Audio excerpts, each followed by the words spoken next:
paz a todos, boa noite. Precioso estar aqui com vocês. Eu quero convidá-los para aproveitar que estamos de pé, ler a Bíblia em 1 Samuel capítulo 30.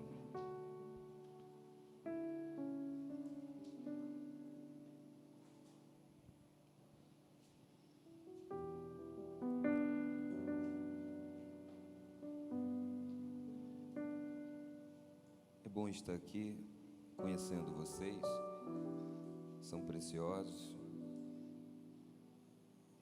Eu cada dia me surpreendo mais com o tamanho da família da Raquel. Ela falou: não, esse primo você não conhece. Eu falei: mas toda essa família quase eu conheço, pai. Não, esse primo não. Então estou feliz de estar aqui, cooperando com vocês, aqui na casa do Senhor, esse precioso pastor Moisés.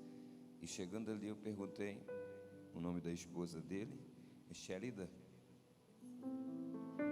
Ok, precioso. Nos conhecemos agora, tem filhos? 2, que bom.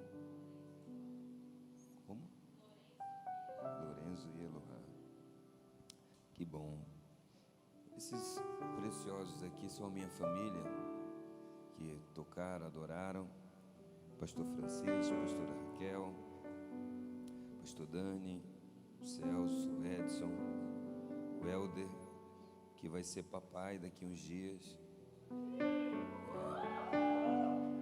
pastora Dani, esposa do pastor, pastora Lu, esposa do pastor Dani, e o Xande, que está ali atrás, e o Davi também, que quer casar, tá? Essas duas meninas preciosas. Tem algum menino de Deus solteiro aqui nessa igreja? Depois eu queria o telefone dele, porque na nossa igreja tem muita menina de Deus, mas pouco homem. E eu queria de verdade que eu me indicasse alguns homens de Deus solteiros que estão aqui. 1 Samuel capítulo 30. O Celso e a Cláudia também, que estão aqui. A Cláudia, Celso. 1 Samuel capítulo 30.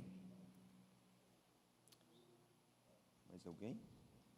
A Camila está aqui? Não. Sucedeu, pois, que chegando Davi e os seus homens ao terceiro dia a Ziclague, já os amalequitas tinham invadido o sul e Ziclague. E tinha ferido a Ziclague e a tinham queimado a fogo. E tinham levado cativa as mulheres e todos os que estavam nela, tanto pequenos como grandes, e ninguém, porém, mataram, tão somente os levaram consigo, e foram o seu caminho. E Davi e os seus homens chegaram à cidade, e eis que estava queimada a fogo, e suas mulheres, seus filhos, suas filhas, tinham sido levados cativos. Então Davi e o povo que se achava com ele alçaram sua voz e choraram, até que neles não houve mais força para chorar. Também as duas mulheres de Davi foram levadas cativas, Ainoã, a Jezreelita, e Abigail, a mulher de Nabal, o carmelita. E Davi se angustiou, porque o povo falava de apedrejá-lo, porque a alma de todo o povo estava em amargura, cada um por causa dos seus filhos e suas filhas. Todavia Davi se fortaleceu no Senhor, seu Deus. Esse é o texto que nós vamos meditar aqui. Pode se assentar.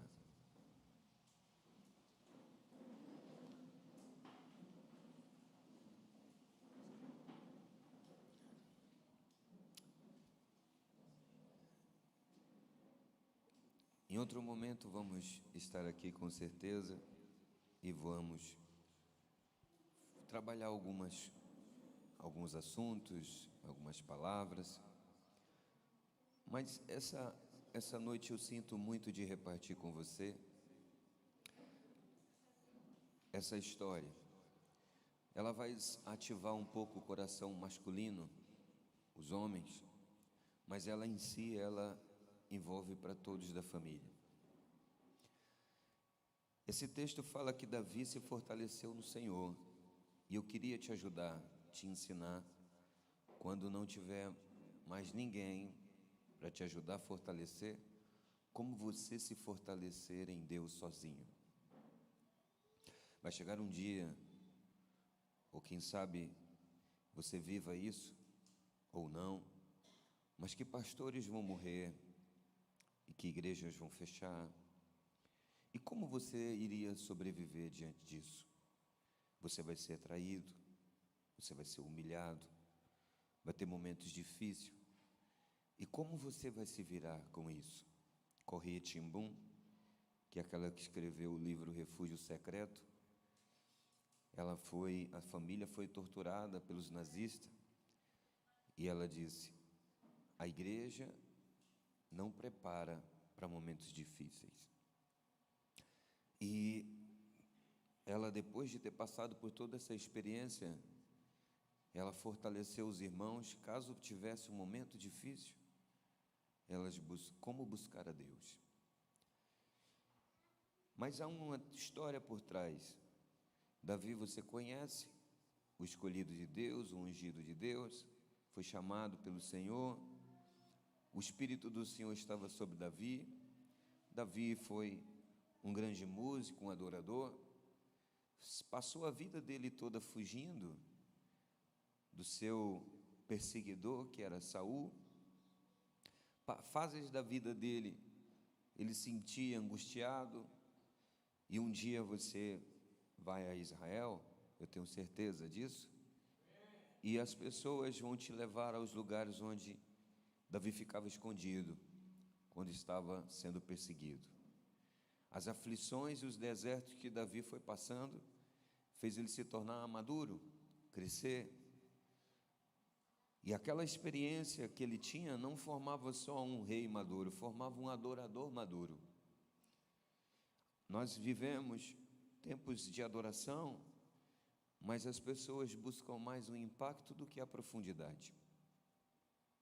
As pessoas querem ser mais impactuosas, querem trazer um impacto do que ser profundo. O mundo da tecnologia, das informações, do treinamento da mente que tem invadido todos os lugares, as pessoas querem destravar e ativar, mas pouca profundidade. Os casamentos são de aparência e não são profundos. E todos nós queremos que mude o relacionamento dentro da casa, dentro da família, dentro de uma empresa, dentro de uma igreja, com Deus, mas as pessoas preferem o impacto do que ser profundo.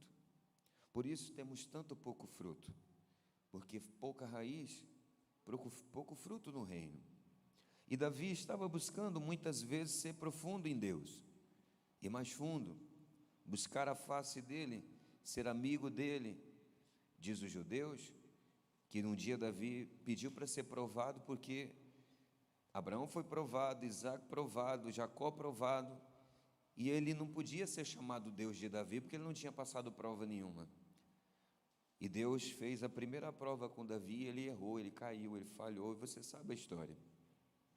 Mas o desejo de recomeçar na vida dele, não desistir de Deus diante de todas as lutas, fez ele se tornar aprovado. No meio de toda aquela perseguição e luta pós-queda, e não desistir de Deus, e buscar ainda a face de Deus, num cenário tão difícil, fez com que ele fosse aprovado, e Deus firmou uma aliança com ele, dizendo: para sempre as pessoas vão chamar você de Davi, o servo do Senhor, e o Messias vai vir de você. Mas nesse estado aqui, Davi está tão confuso, sem saber o que fazer. Ele foi para uma caverna, essa caverna é a caverna de Adulão. Ali se juntaram as pessoas que ele começou a transferir o que ele tinha e se tornou guerreiros. A Bíblia fala que ali se adjuntou as pessoas que estavam amarguradas. Ele não sabia nem o que ele ia fazer. Ele estava preparado só para o gigante. Um dia depois da fama ele já não sabia o que ele ia fazer, porque ele foi tocar a harpa para o Saul e pensou que era o tempo de tocar a harpa, e Deus tinha novas armas para ele, né? A espada, né? Às vezes a gente se prepara só para a harpa na vida e não para crescer, né? E ele agora entendia que tinha que pegar a espada, lutar, guerrear e conquistar os territórios de Deus. E ele foge, ele corre.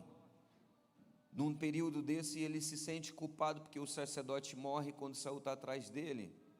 Ele entra nas cavernas, passa um momento difícil e ainda tem que ir até o rei filisteu para servir o rei filisteu, que era o único lugar na mente dele segura.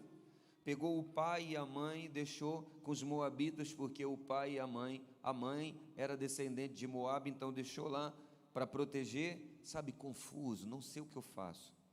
O fim foi ele fingindo de doido na frente do rei, e o rei olhou para ele e contratou aquele doido para trabalhar no exército. E ele começou a pelejar. E eu tenho certeza que você já ouviu falar dessa história. Ele está do lado de lá, ele está do lado dos filisteus, lutando a guerra dos filisteus. No capítulo 31, Deus poupou ele de tocar no ungido e ver uma tragédia que o rei Saul morreu e Jonatas morreu. Essas coisas que está acontecendo aqui é um cenário de Deus, por mais que seja ruim, é Deus poupando ele de algo pior. Mas na hora da dor, nós não prestamos atenção nisso. Na hora do momento, o momento mesmo que nós estamos passando, não prestamos atenção nisso. Mas Davi está sendo poupado de ir para a guerra e ter que matar Saul, e ter que matar Jonatas, e cometer um sacrilégio de tocar em coisa santa, de tocar em ungido. Ele já tinha errado, já estava se arrependendo das coisas que ele tinha feito. E naquele dia diz que ele estava lutando a guerra dos filisteus, indo para Israel, quando ouviu e alguém falou: olha, lá na sua casa, acabaram de sequestrar suas esposas, os seus filhos, suas filhas. Se fizer aqui um inventário do que foi perdido, você conhece Abigail, era uma mulher com tanto mérito, com tanta santidade no coração, que os judeus falam que ela se tornou profetisa depois de ter defendido a causa de Davi. A Ionã, uma grande mulher que você não vê falando mal dela em momento nenhum na Bíblia. Você vê que as filhas são levadas, os filhos são levados cativo. Que situação está passando esse pai de família? Porque ele era um grande guerreiro para os outros, mas não podia esquecer que ele era um pai de família. Existia uma história por trás, mesmo ele sendo um grande guerreiro, ele tinha uma família para cuidar, tinha um nome, uma casa. Que imagem de pai Davi estava passando quando os seus filhos estavam sendo sequestrados? Veja, quando o relógio, o GPS da nossa vida às vezes se perde. E como homem não sabemos o que fazer. E como mulher de Deus não sabemos que direção tomar. O GPS todo bagunçado, todo perdido. E diz que ele ouviu a notícia e não era mais só a família dele que tinha sido levada cativa, a família dos guerreiros que estava com ele. Porque quando acontece alguma coisa com você no momento difícil, pastor, você suporta, você encontra força, como diz em Hebreus, tira da fraqueza força, mas para socorrer os outros. Quando você vê as coisas acontecendo na família dos outros, isso tem a tendência de te abater, porque você não conseguiu ajudar, não conseguiu proteger. E ele ficava sendo culpado com isso. E diz a Bíblia que ele sentou junto com os guerreiros. Que imagem, hein? Que imagem, nós estamos falando dos vingadores, gente, da Bíblia.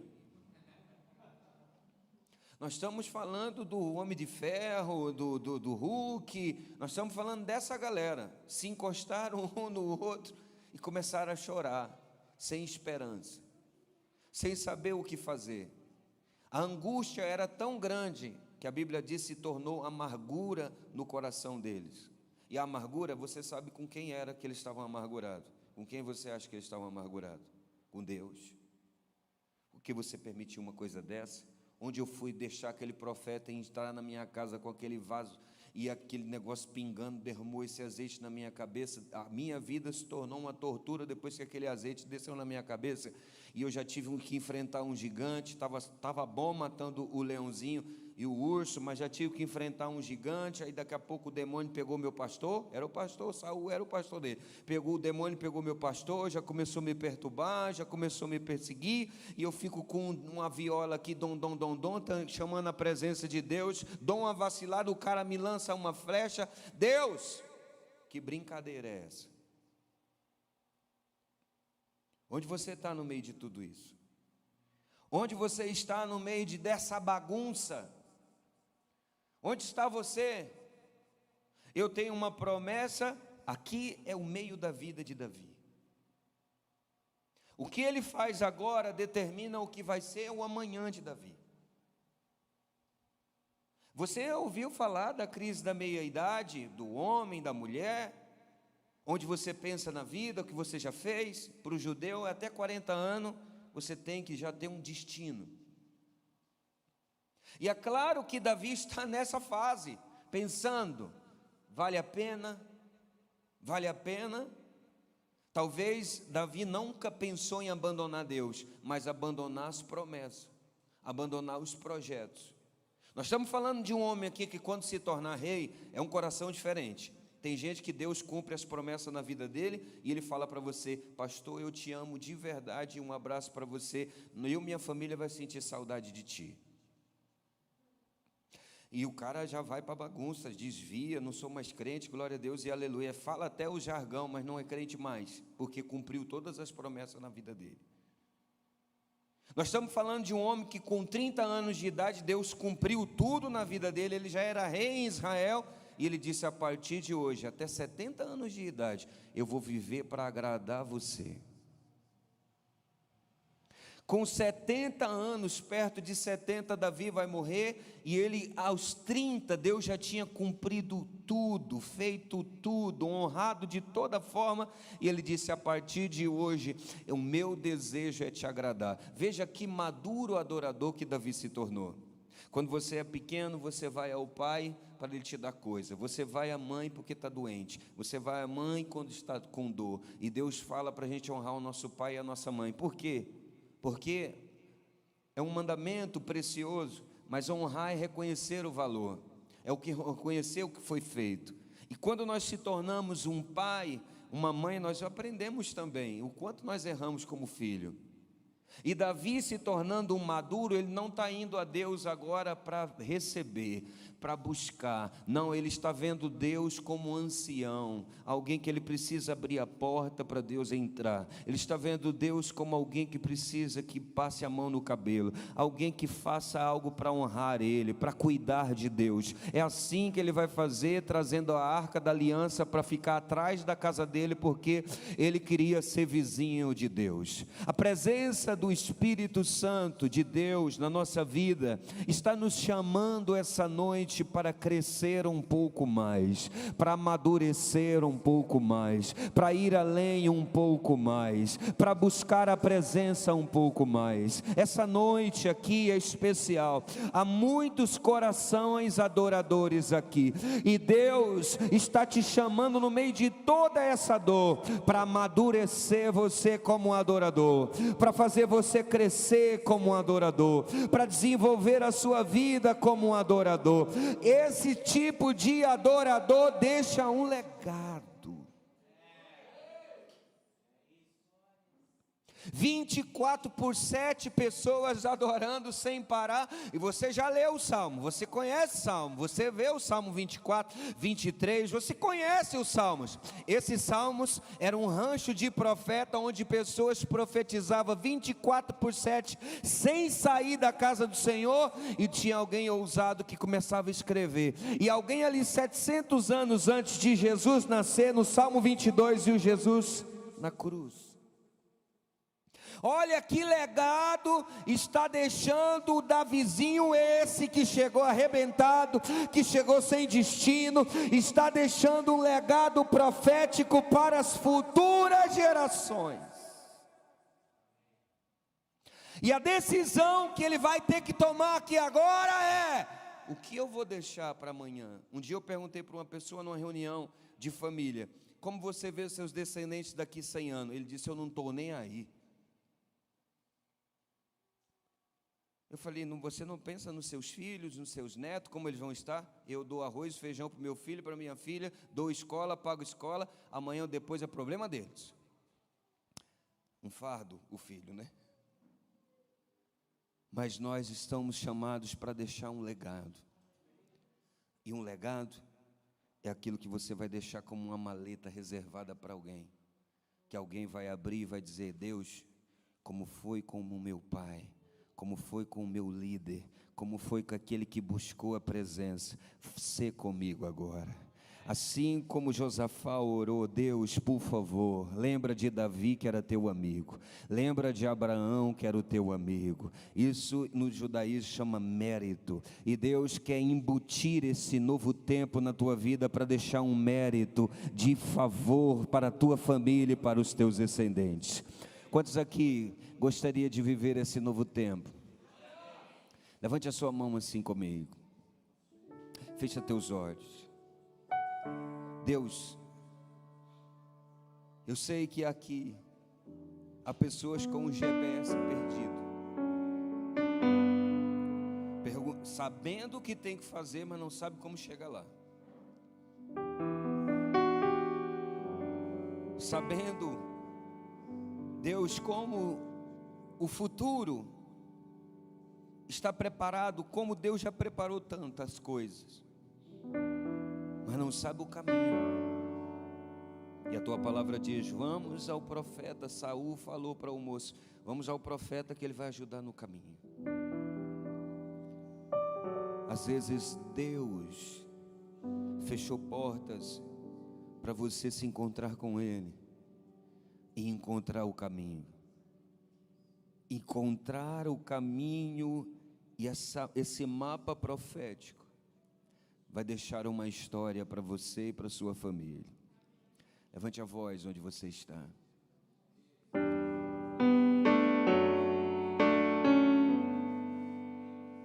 Deus, eu quero tirar as confusões das mentes aqui. Eu quero tirar, Senhor, o peso de alguém aqui. Eu quero tirar, Senhor Deus, a amargura de alguém aqui. Se o fardo é leve, por que eu estou tão cansado? Por que você está tão cansado?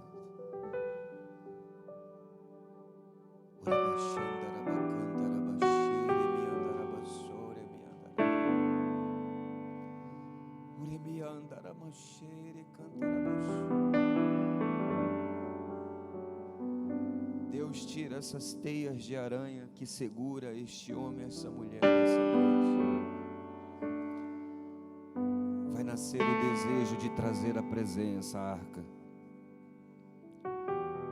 Às vezes a gente tem o desejo de buscar os números, Pai, mas é melhor trazer a presença.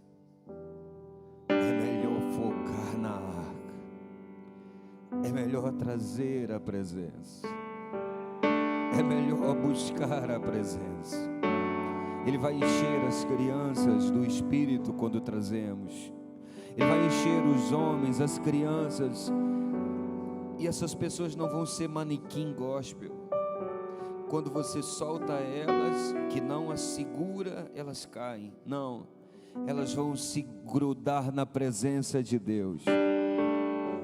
E aquela fome que nasce de algo que a gente já comeu e gostou, e que anda, se precisar pegar o carro para ir em outro lugar porque comeu aquela comida e gostou, assim quando começar a experimentar a presença de Deus, vai ser pago o preço. Não importa se é o abandono, se é a solidão, se é o jejum, se é a oração, se é a adoração, se é o amor, se é a oferta, se é a entrega.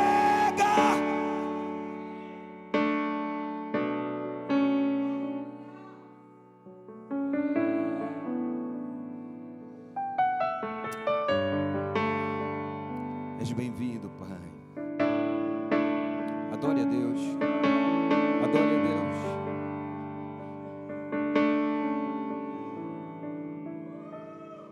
Ele quer falar ainda mais.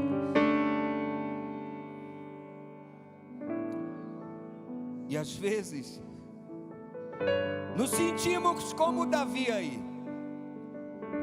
que quando contabiliza tudo que você já perdeu na busca por agradar a Deus. Hoje eu estava conversando com uma pessoa pós-culto, e é isso que eu ouvi dela: dei minha juventude para Deus, tocando, cantando, e olha a minha vida como é frustrada. Talvez você chegue aí a esse ponto.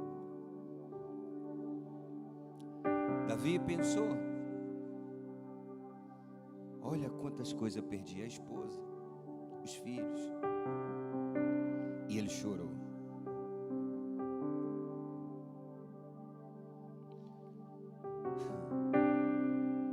Um dia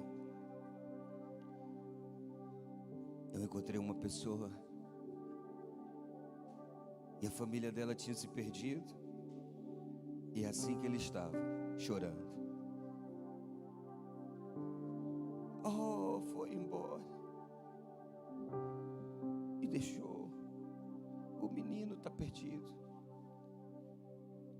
E talvez ele pensou que eu ia chegar lá, ia passar a mão na cabeça dele, ia chorar junto com ele, mas aquele momento não era para me chorar com ele. Me veio essa palavra aqui de Davi: para de chorar e vai lutar pela tua família.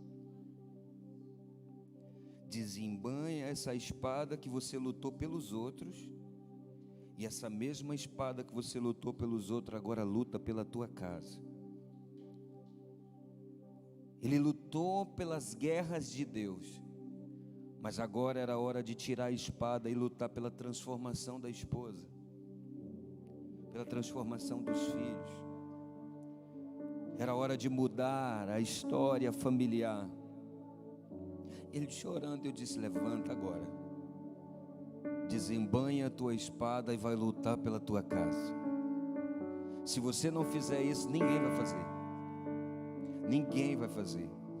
Essa responsabilidade é sua, mas eu vou ter que fazer tudo. Você vai ter que fazer tudo, porque é a sua responsabilidade. Tira a espada da bainha e vai atrás da sua casa, vai atrás da sua família. O Senhor vai te dar a vitória. Se você só chorar, eu vou te encontrar daqui 10 anos e nada mudou.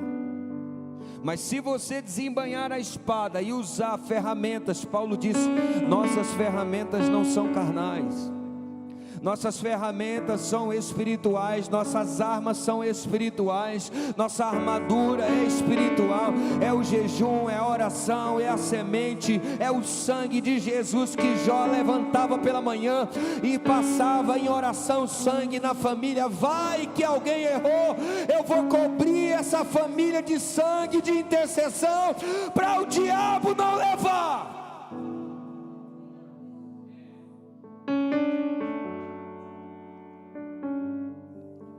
E Davi chorando. Quando você conhece Deus, você se fortalece no que você já conhece. A Bíblia não fala ele conheceu ao Senhor, ou ele orou e clamou para conhecer Deus. Não, a Bíblia fala ele se fortaleceu no Senhor. Se fosse escrita no Novo Testamento, ia ser dunamis. Ele se encheu de poder.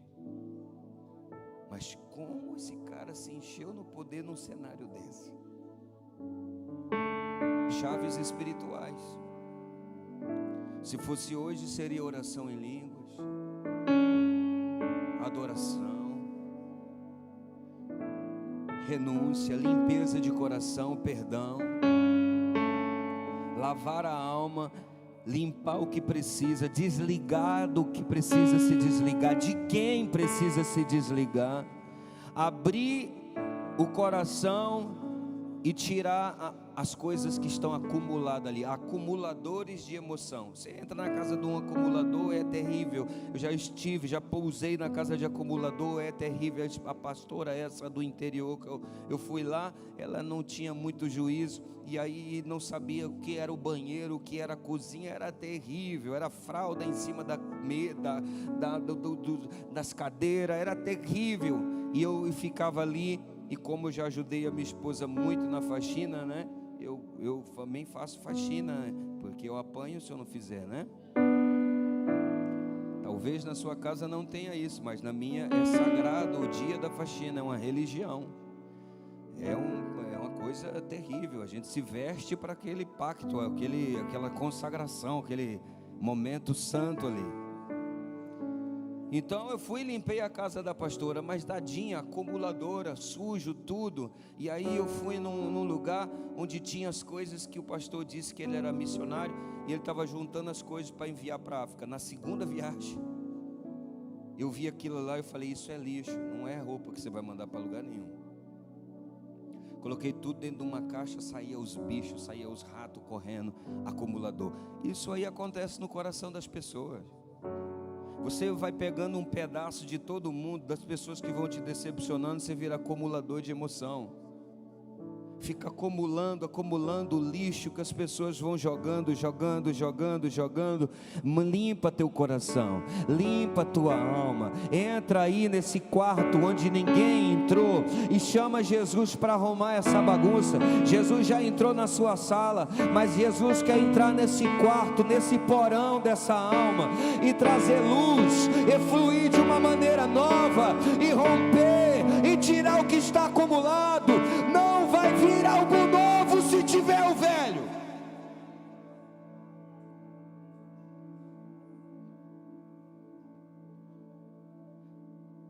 Davi começou a entrar ali na dimensão de Deus.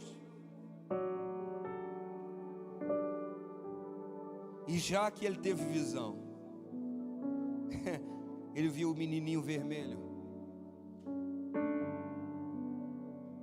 Que a história de Davi é interessante. Diz os judeus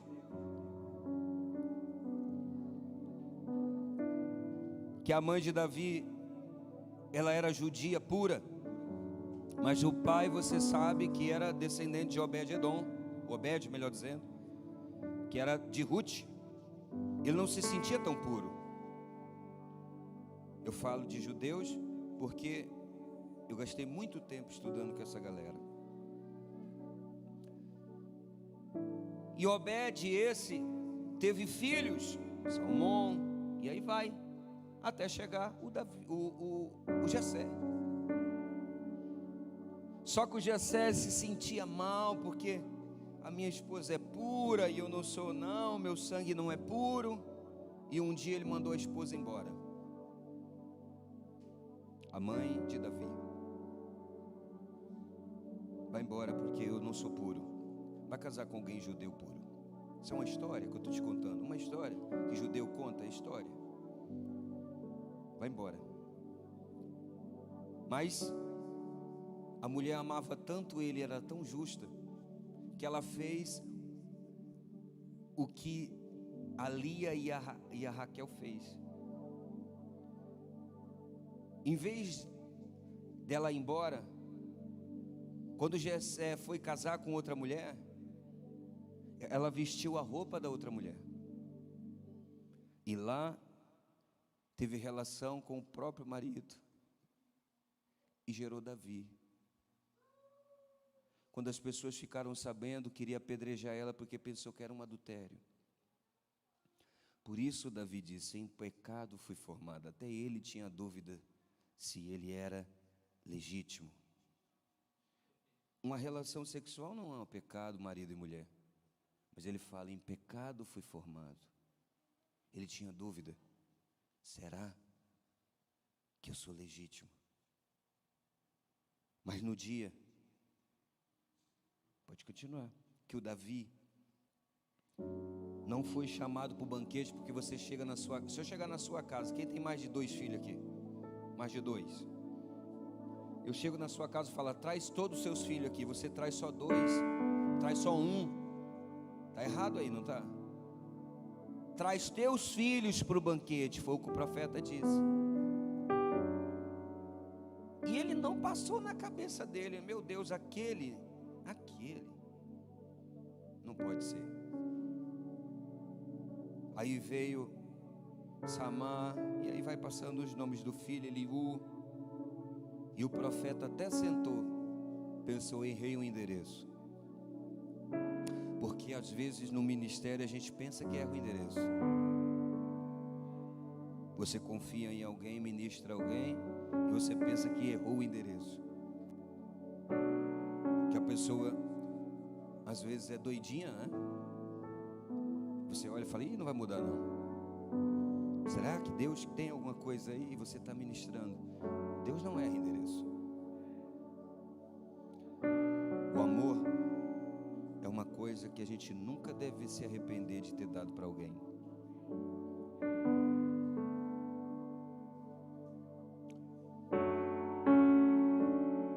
E ali,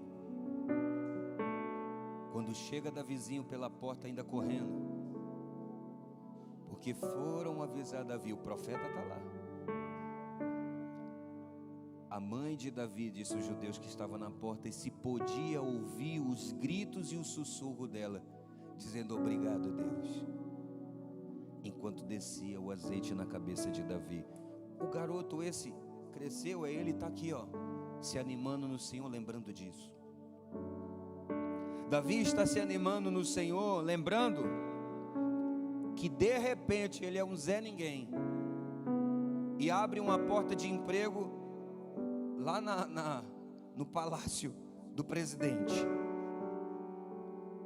Vamos ter uns currículos, e o currículo aprovado foi o de Davi. Sabe tocar bem, tá? Você. E a função dele? Tocar para acalmar o rei esquizofrênico.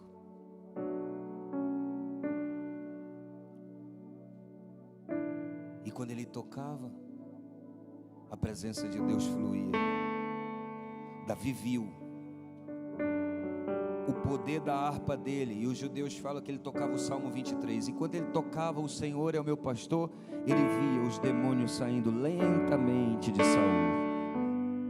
Esse é o poder da adoração. Você não fica só expulsando o diabo, você traz Deus e o diabo sai sozinho. Você não fica expulsando as trevas às vezes, você acende a luz e as trevas vão embora.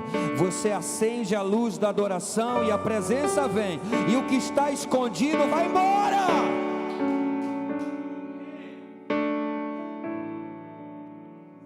Aqui está Davi se animando no Senhor, lembrando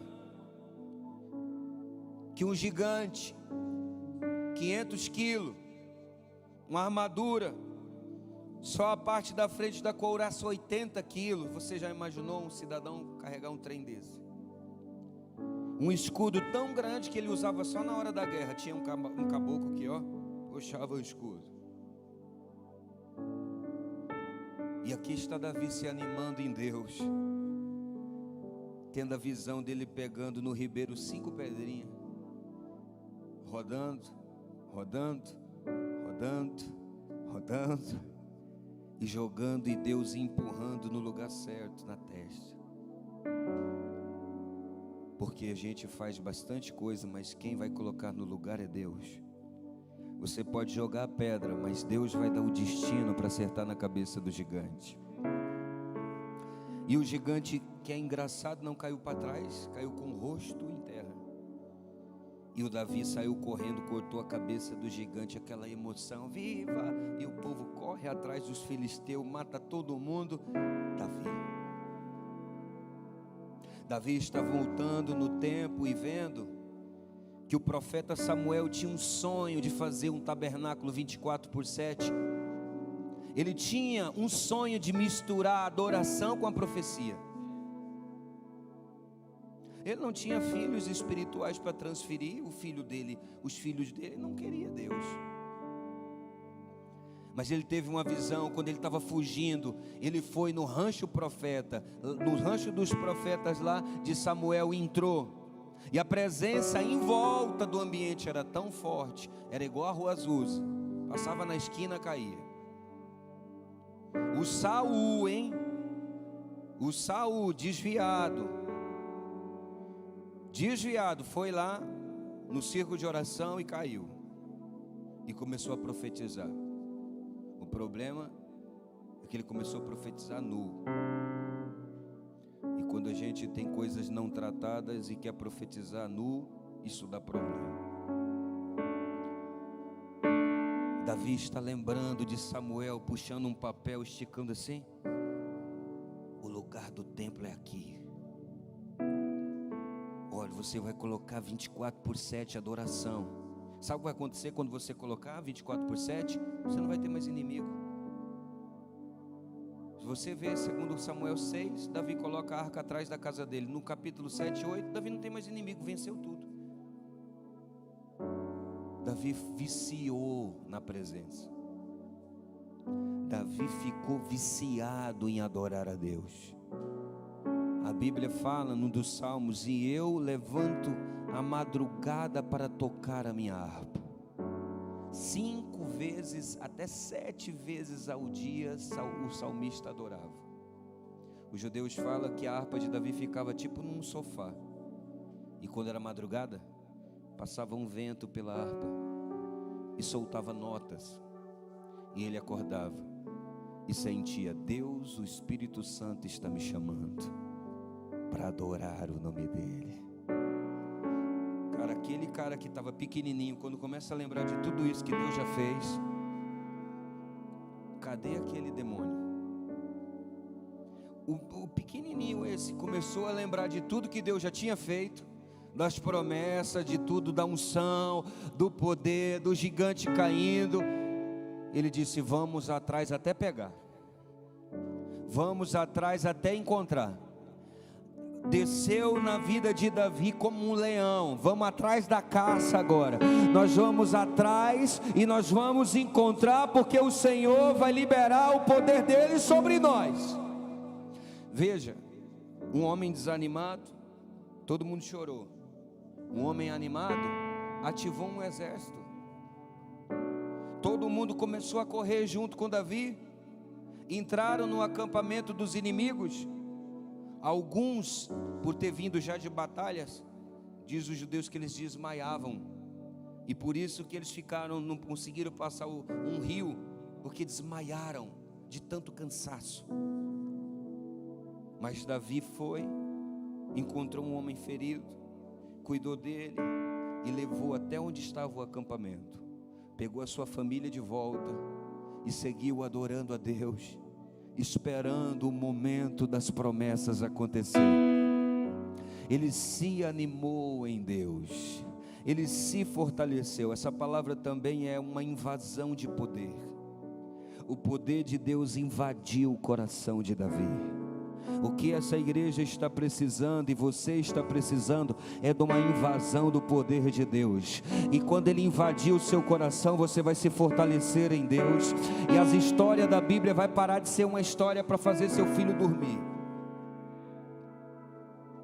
Vai parar de ser o desenho na escolinha dominical que fica pintando a multiplicação do pão. Você fica, os meninos não pintam assim, né? Jesus pintando.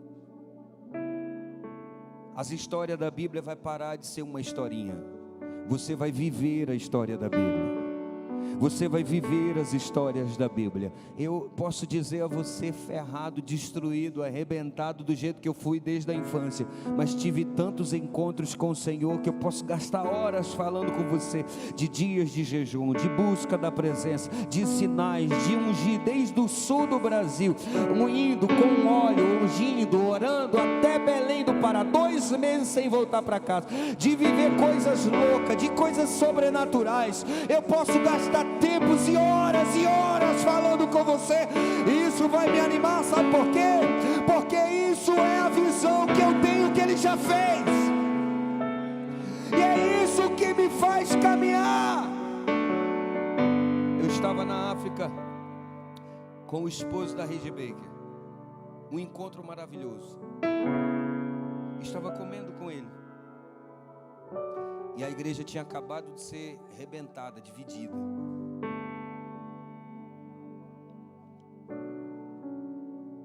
E eu fui chorar para ele lá. Foi embora. Fulano, ciclano. E a mesa.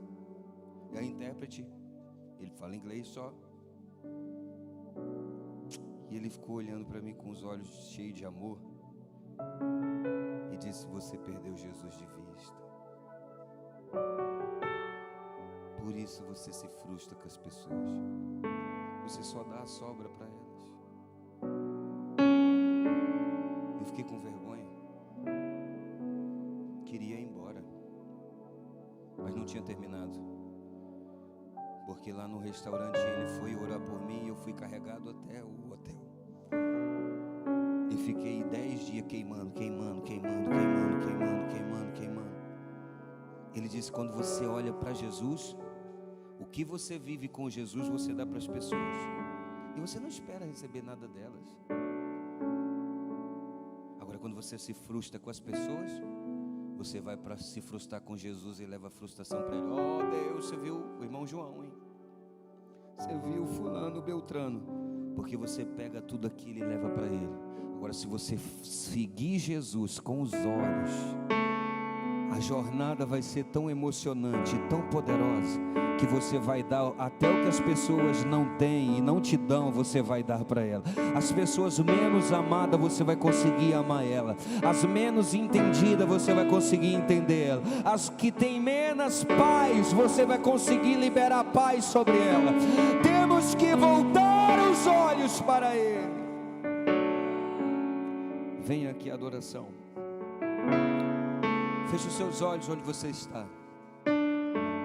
Tenho uma notícia para você. A presença de Deus vai fluir muito aqui. E vai fortalecer teu coração. Eu sou pastor do Danilo. De uma maneira muito maluca. O Danilo não presta, vocês sabem disso, devem saber, né?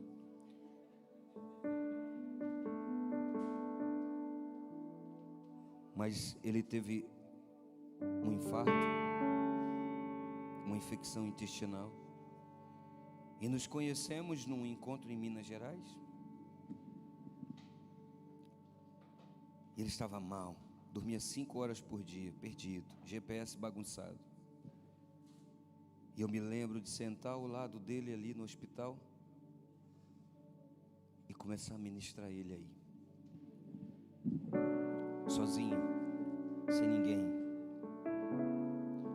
viciados em congressos,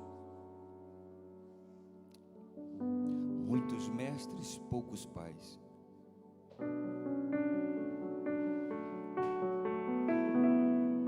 E naquele dia eu desafiei ele: você tem coragem de deixar eu cuidar de você? Ele tinha um problema no coração, tinha uma filha só. É ruim eu falar isso, seria bom ele falar. Mas morava na casa da mãe. E eu pensava: como esse camarada namora, meu Jesus? A filha dormia junto. GPS quebrado. Mas um dia eu chamei ele e fiz uma sequência de visitas na casa dele. E um dia nós estávamos juntos, a presença de Deus veio sobre ele, mudou a história, fluiu, o curou, o limpou, trabalhou na vida, trabalhou na família, teve outro filho, as coisas foram indo. Quem sabe você está aí também no hospital espiritual. Essa noite o Espírito Santo vai visitar o teu coração e você vai fortalecer no Senhor. Você vai se dunamizar no Senhor. Paulo e Silas entraram no dunamis, sabe como? Cantando, adorando, cantando. E a Bíblia diz que teve um terremoto. Em Atos dos Apóstolos diz que eles começaram a apanhar por Jesus e começaram a se dunamizar, encher de poder. Paulo disse: dunamiza a sua vida. Como? Salmodiando, adorando, chaves espirituais. É tempo de se fortalecer no Senhor. Eu sei que você está esperando alguém fazer alguma coisa por você, mas é tempo de você se levantar. É tempo de Deus ativar a sua vida, o seu coração. É tempo de Deus assoprar, como disse para Timóteo: desperta o dom que há em você, acende a fogueira que há em você.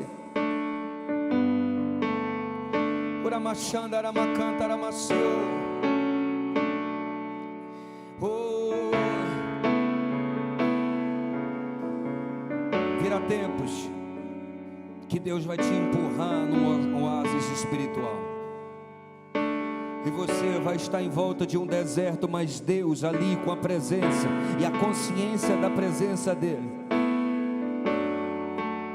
vai viver um tempo maravilhoso com Ele.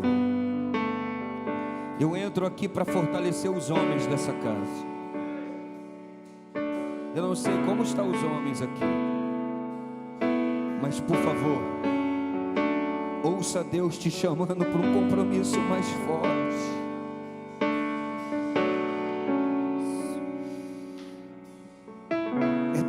Você se levantar para o jejum, a oração, a adoração, a palavra. É tempo de entrar aqui numa liderança madura. Deus quer dar essa região para você, e não só essa, crescer mais. É claro que essa igreja vai crescer para o sul, para o norte, para o leste, para o oeste,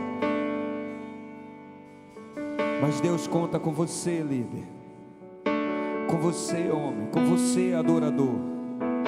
É tempo de se fortalecer no Senhor. É tempo de vencer a depressão espiritual. O Covid não deixou só sequelas físicas, não. Ele deixou sequelas espirituais na igreja. Ele deixou sequelas espirituais. A igreja está sofrendo sequelas, mas o Senhor está curando você aqui nessa noite. Eu te atrairei ao deserto e te falarei ao coração. Eu te atrairei ao lugar sozinho. Oh, uma unção para adorar a Deus. Essa igreja tem uma unção que não pode perder para adorar a Deus.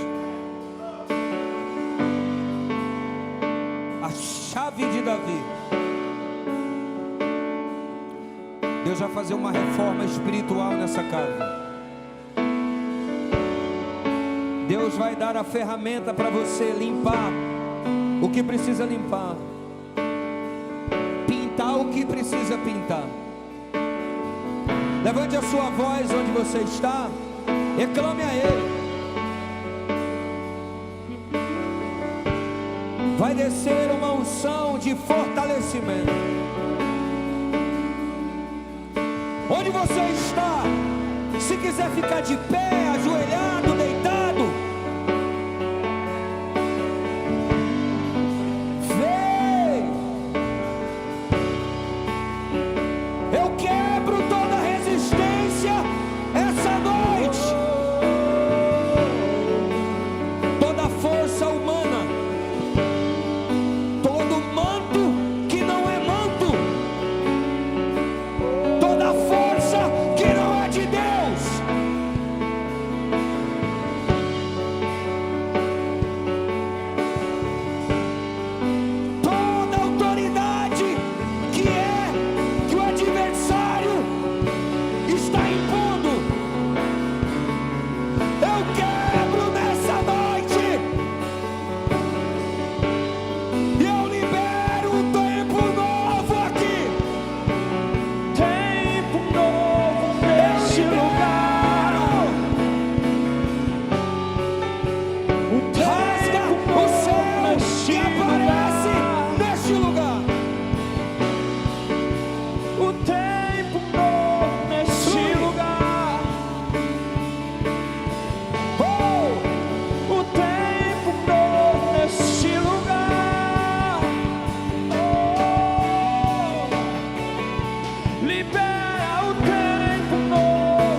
as suas revelações.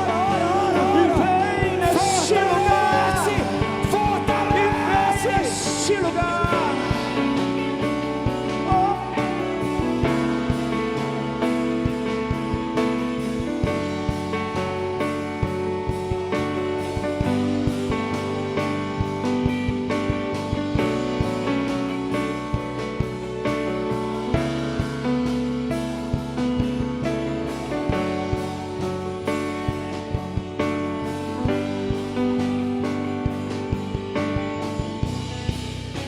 Libera o teu reino aqui,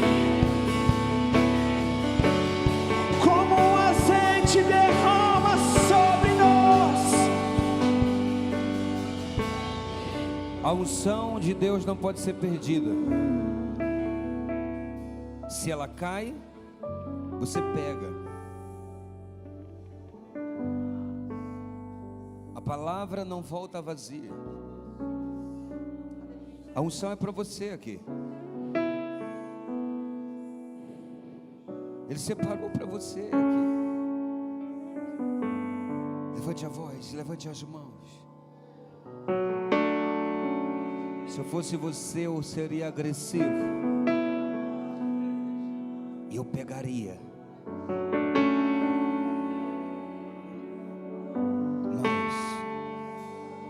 Dê-lhe mais, Senhor. Dê-lhe mais. Dê-lhe mais. Dê mais para ele, dê mais para ela. Mais da unção. Mais do Espírito Santo. Levante a voz, levante as mãos. Ele vai vir sobre você. A unção vai vir sobre você, não perde. Por que perder? Por que perder? Vai lá e pega ela. Deixa fluir.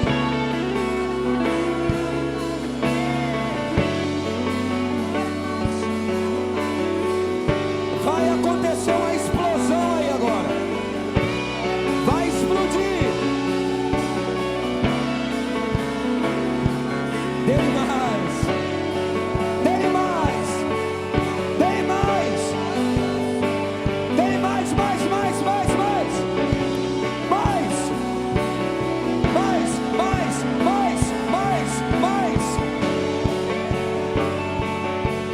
Batiza. Enche.